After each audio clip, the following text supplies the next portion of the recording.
Little while ago in my Instagram, I shared with you that 90% of our thought powers are just wasted because we do not understand the power.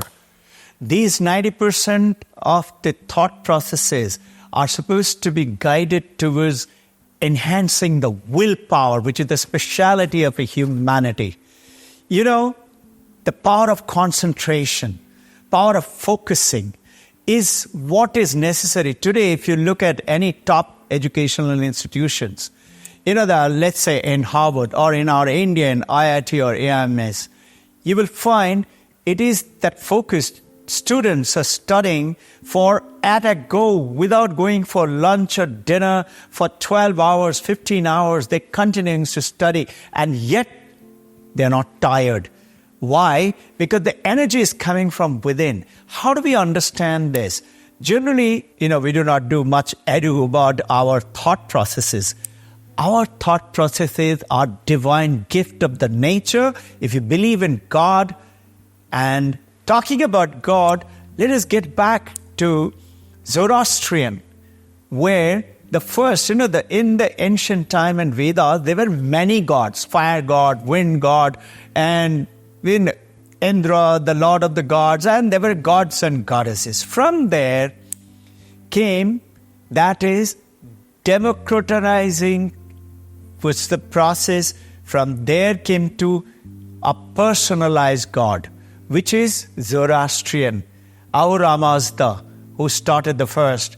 Little while later came the Judaism, from where the Christianity and the Islam, etc., which started off taughting one God, personalized God. Yes, I know, in Buddhism and Jainism, there is no God. But that personal being is there, and the supreme power is one. That oneness is what I want you to understand, is that the Vedanta continued to search from Sankhya philosophy to the Vedanta philosophy.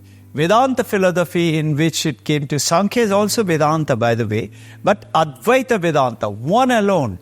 That one alone is personalized God to impersonalized God is one alone. The power is now absolute principle, is in everyone, in every person. What does it mean? That means what you heard about. Brihadaranyaka Upanishad is talking Aham Brahmasmi. Chandogya Upanishad is talking about Tat Tvam Asi. Prajnana Brahman came from Rig Veda. Is talking about I am Atman Brahman. All these means I am that Brahman, which is absolute principle, impersonalized, meaning it is now democratization of, instead of autocratic. Autocratic is one God. God is up there in the heaven and we are down here. We are weak and fragile and they're strong and powerful and they can do anything. Over here came the Vedanta, Advaita Vedanta.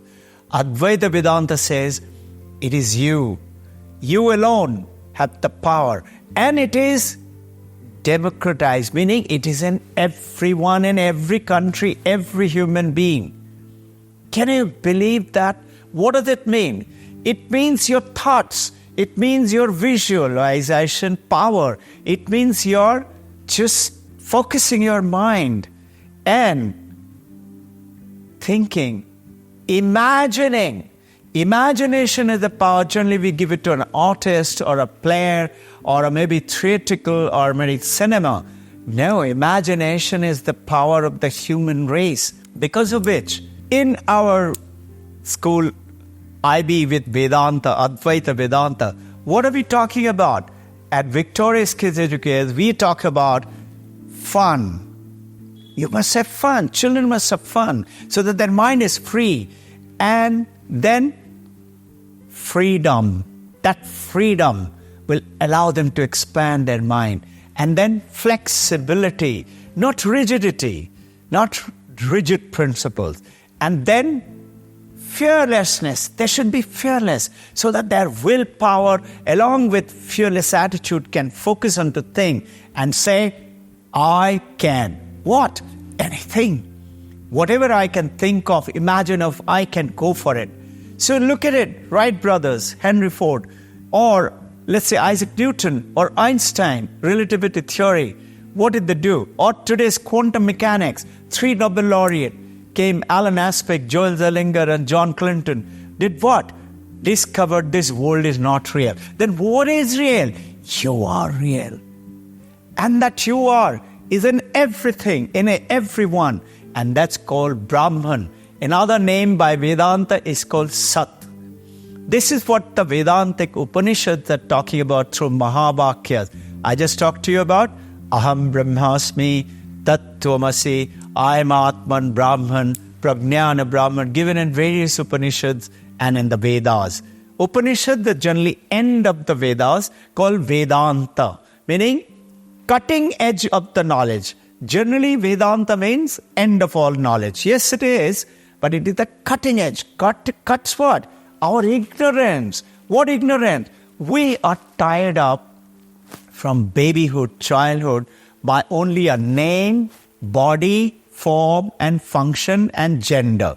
I'm a boy, I'm a girl, I'm a woman, I'm a man, and I'm a mother, I'm a father, and I am so-and-so, and this role I play, and this is who I am. No, it's the supreme. This is why the education used to be, by the British induction in India, used to be data and memory. And data was collated by intellect. And we thought that intellect is intelligence. It is not. As per Advaita Vedanta, the true intelligence is that consciousness, which is awareness. Notice you and I are aware. Nobody can tell you you're a monkey or donkey and you believe in it. How can you believe in it? You are a human child. You are that supreme power, which is absolute principle, impersonalized principle from Abraham, monotheistic religion. And this is why I brought in the Advaita Vedanta, the power of thought. Vivekananda here in this book, what is education, is talking about this principle that thought powers are the most important. Willpower is the most important. And notice today, I want you to draw your attention. American Veda, Philip Goldberg, talked about it in the Western world, that India, and especially Swami Vivekananda, who is called the first yogi of America, who took the Vedanta to the world. See, this is Houston Smith, the world religion. Do you know the first chapter of this book on Hinduism? And they're talking, and Houston Smith is saying, Hinduism has given us one thing, and that is, whatever you wish, you can go ahead and get it. But you know something? Vedanta is not Hinduism. Vedanta is basically spirituality. Hinduism is a religion. And ancient time, till the Britishers came, there was nothing called Hinduism. Hinduism, the Britishers came down and there was Hind, which is like Indus River, Sindh River. From there came the word Hind, from there Hindu and Hindi. Little bit of understanding of these ancient things, which you need to understand now. So the power of the Bharatiya, Bha is Brahma Jyoti. What is it? You are the one. Now when you just start to understand, reflect on it, do you what? Two things. Shift the paradigm, I can, I will. The power is within me. And second, purity, truth. Do not tell lies even in a joke. And kindness, care, love. What good is that spirituality if it is not for the help of a mankind? Starting with your own people at home to everybody around. And then you know what? You will come to realize with the purity, with the truth, whatever you think, this nature comes pouring down to help you in the form of people, in the form of energy. And that energy is within you. How can we ever say, I'm weak, I have no energy, I'm tired? No. The moment you get connected, you have infinite power. And all that power is the way you think, is your willpower, is your focusing capability. And this is why we meditate. You know what is the definition of Advaita definition of meditation? Advaita definition of meditation, it is a journey from being alone to be alone. Let me repeat that. It is a journey from being alone to be alone. What does that mean? That aloneness has the power, and it removes, cuts through what? Loneliness. Loneliness is when you're bored with yourself. You don't like your own company, so you're lonely. But aloneness, you love your company and you love everyone. Wouldn't you love to take up a little bit of, touch upon a little study of Vivekananda, of the Vedanta, the way he took it to the world? Come, welcome.